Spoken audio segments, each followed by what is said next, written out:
1996, life changed in a heartbeat for 33-year-old Deborah Jackson Dampier and her 30-year-old partner, Jeffrey. They won the jackpot in the Illinois Lotto. It was $20 million. Felt like we was rich. That's all I know. Quit their jobs.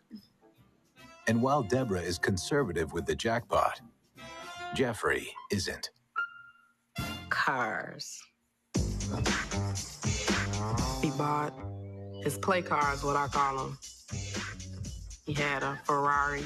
He had a Bentley. Hey, babe. Hey. He bought a white Corvette. Then he bought a black Corvette. I was like, why would you get another Corvette? So he took the white Corvette back and came home with a Viper.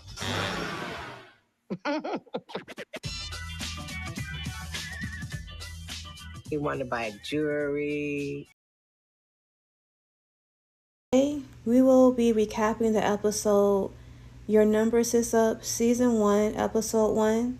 It's called Blood Money. This one is about Chicago lottery winner Jeffrey Dampier. I hope everyone enjoyed the episode that I posted. He and his wife won the lottery in 1996 for $20 million. Can you imagine winning that much money in the lottery? Especially during that time? I bet they were on cloud nine. I wouldn't even know what to do with that much money, besides invest some of it in stock and buy a house for me and my mom. But winning the lottery was Jeffrey Dampier's reality. The episode starts off with Jeffrey showing how he was raised in an impoverished community in Chicago. It was very tough growing up for Jeffrey. In his neighborhood, there were a lot of gangs, drug dealers, and other criminals. He never followed the crowd and took the legal route of doing things. He was a hard worker and worked as a security guard, and he also wanted to be an entrepreneur. To fulfill his goals, he works nights and goes to business schools.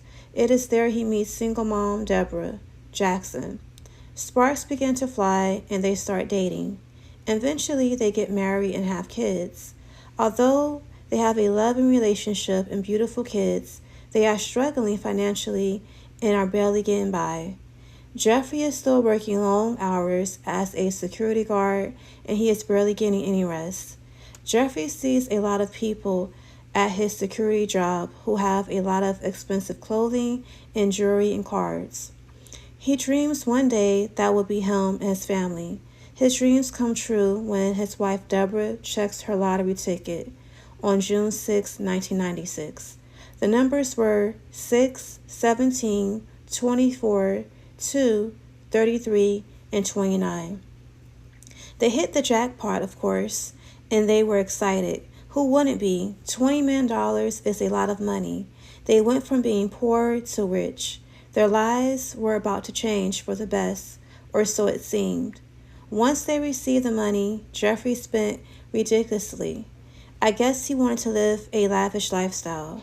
He bought a car like a Ferrari, Bentley, white and black Corvette, mansions, expensive jewelry and clothing, and traveling all around the world. He will also give a lot of money to his friends and family, even people who he never met or didn't know, who would come up to him and ask him for money. His wife Deborah was more conservative and was not flashy like Jeffrey. She wanted to keep a low profile because she was worried about people robbing them or kidnapping their children for ransom. Jeffrey, on the other hand, wanted people to know that he won the lottery. He once said to a waiter, "Do you know who I am? I won the lottery," as if he was a celebrity. Deborah grew concerned over his new attitude and spending, so she got separate bank accounts to save her money. Over time, their relationship grew apart, and Jeffrey started cheating on Deborah with a younger woman named Crystal Jackson. He met her at the skating rink. Jeffrey likes the attention that he is getting from Crystal. Ever since he won the lottery, he has become more arrogant, and women who wouldn't have looked his way when he was working as a security guard are now giving him attention. He has fallen in love with Crystal and left his wife Deborah to be with the younger woman. Deborah is devastated and wanted to make it work with her husband, but he doesn't and files for a divorce. Okay, so let's just say this. Jeffrey was feeling himself. A person will show you who they are when they get some power or money. And I find it baffling is that Deborah's lottery ticket was hers. She shared half with him because she really loved him. And that's the thing she got. Wow. But let's continue. So Jeffrey starts dating Crystal. Crystal also has 2 younger sisters, and the youngest is named Victoria.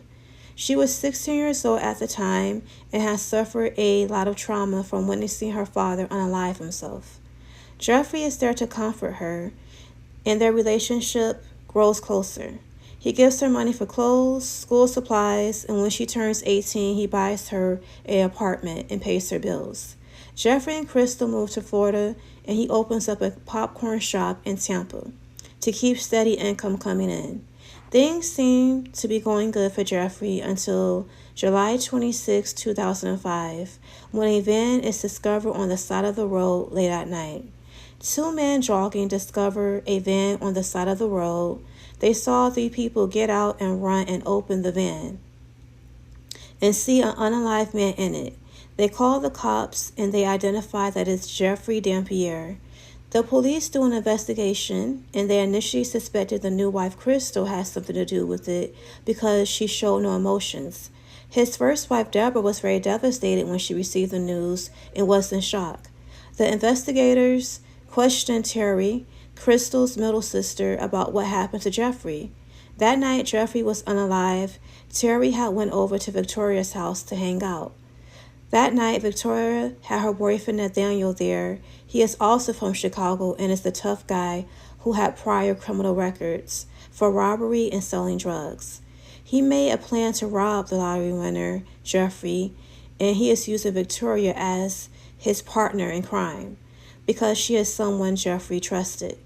That night, she calls Jeffrey to help her fix her car. She claims it broke down.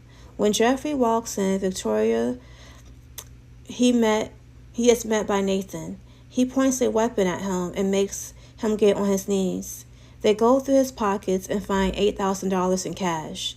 Jeffrey asks Victoria why is she doing this. She tells him to shut up, and Nathan proceeds to say, "You really think you were going to get away with sleeping with 2 sisters at the same time and get away with it?"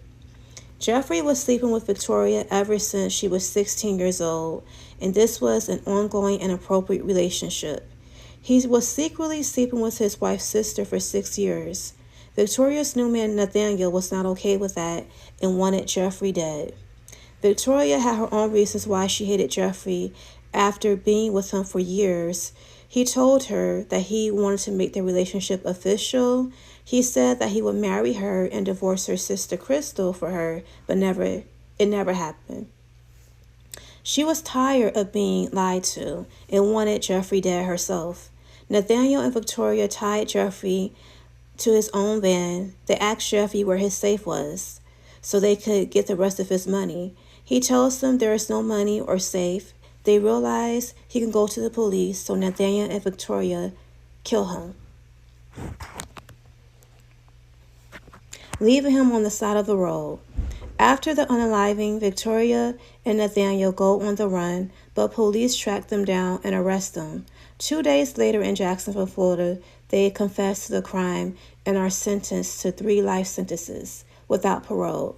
Terry is released and not charged, and Crystal, his wife, is not charged as well. She had no idea of the affair between her husband and her sister. So this whole episode was crazy. It's sad that Jeffrey lost his life, but he made a bad choice. From his bad spending habits to him letting everyone know he won the lottery and leaving his wife for a younger woman only to cheat on that woman with her sister who was a minor. I don't think this was a lottery curse. I think he wasn't humbled and the lottery showed his true colors. It's sad that he lost his life and his daughter is left without a father. I believe his first wife Deborah really loved and cared for him and wanted the best for him. But he was shallow and ended up getting played and hurt. If you won the lottery, what would you do? I think I would try my best to keep it a secret and move where no one knew me and lived a nice life. Nothing lavish, This episode is Your Numbers Is Up Season 1, Episode 1.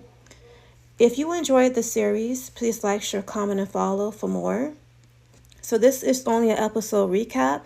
I'll be posting more episodes on my Patreon and afterwards doing episode recaps so we can have dialogue and chats about the episodes after we're done watching it. Please continue to watch my episodes and to support if you like what I'm doing. Thank you very much.